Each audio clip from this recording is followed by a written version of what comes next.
జై శ్రీరామ్. అందరికీ నమస్తే అండి. ఈ దత్తపీఠం అనేసి అంటారు కదా, ఈయన ఉన్నాడు కదా గురువు, దత్తపీఠం గురువు గణపతి సచ్చిదానంద స్వామి అనేసి అంటారు కదా వీళ్ళు. ఆయన ఒక వీడియోలో మాట్లాడుతూ ఉంటే చూసినాను. ఏమని మాట్లాడుతూ ఉన్నాడంటే, ఆయన వాళ్ళ శిష్యులకి కల్లోకి వస్తాడంట. ఎందుకు వస్తాడో కల్లోకి వస్తే వాళ్ళు కోరుకున్నారంట కొంతమంది, స్వామి మా కల్లోకి నువ్వు రాలేదు ఎందుకు అని అడిగినారంట. అడిగితే నేను రాను పోరా నీ కల్లోకి అనేసి అన్నాడంట. ఎందుకు రావు స్వామి అనేసి అంటే, పెద్ద కామెడీ గాళ్ళు వీళ్ళు. పిచ్చి నవ్వు వస్తుంది వీళ్ళు మాట్లాడే మాటలు ఇవంతా చూస్తే. ఎందుకు రాదు స్వామి నువ్వు మా కళ్ళకి అనేసి అడిగితే, ఈ ముసలోడు ఏం చెప్తా ఉన్నాడంటే,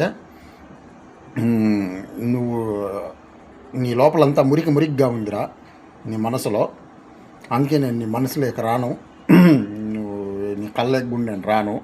నువ్వు నిద్రపోయేటప్పుడు వచ్చి చూస్తే ముసలోడు వచ్చినాడంట. కానీ వాడు పడుకొని నిద్రపోతా ఉంటే వాడి దిండంతా తడిచిపోయిందంట. వాడు నిద్రలోనే ఏడుస్తూ ఉన్నాడంట. వాళ్ళ శిష్యుడో వాళ్ళ భక్తుడో వాడు, హౌలేగాడు. ఏంది ఇదంతా పనికి మాలిన మాటలు? ఎందుకు ఇట్లాంటి మోసకారుల్ని, దొంగల్ని, మాయ మాటలు చెప్పేటువంటి దుష్టుల్ని, దొంగ గురువుల్ని, దొంగ బాబాల్ని విభేదిస్తూ ఉన్నాడంటే, ఈ ముసలోడు నోట్లో నుంచి లింగాలను సృష్టిస్తాడు. వీడియోలు ఉన్నాయి. మళ్ళీ పువ్వుల్లో నుంచి బంగారు చైన్లు సృష్టిస్తాడు. ఉన్నాయి ఆ వీడియోలు కూడా. ఇది సాధ్యమేనా? మళ్ళీ ఎందుకురా బంగారు వ్యాపారం చేసి ఇంత ఇవన్నీ ఎందుకు? ఈ మాయలు మహిమలు తెలుసుంటే కరోనాలు వచ్చినప్పుడు, ఇట్లాంటి వ్యాధులు విపత్తులు వచ్చినప్పుడు, సునామీలు వచ్చినప్పుడు ఈ వేస్ట్ ఫెలోస్ అంతా ఏం చేస్తూ ఉంటారు? జబడి బొచ్చు బెక్కుతూ ఉంటారు. ఏం గాడిదలు కాస్తూ ఉన్నారా? అవంతా ఆఫ్ చేయకుండా మళ్ళీ వాళ్ళ శిష్యులు వచ్చి ఆడ కింద శిష్య బ్యాచ్ కామెంట్లు రాసేది ఆయన మామూలు మనుషుల్లాగా కాదంట. ఆయన సోల్ అనేది సపరేట్ స్పెషల్ సోల్ అంట. ఏందిరా సోలు? పనికి మాలిన సోలు.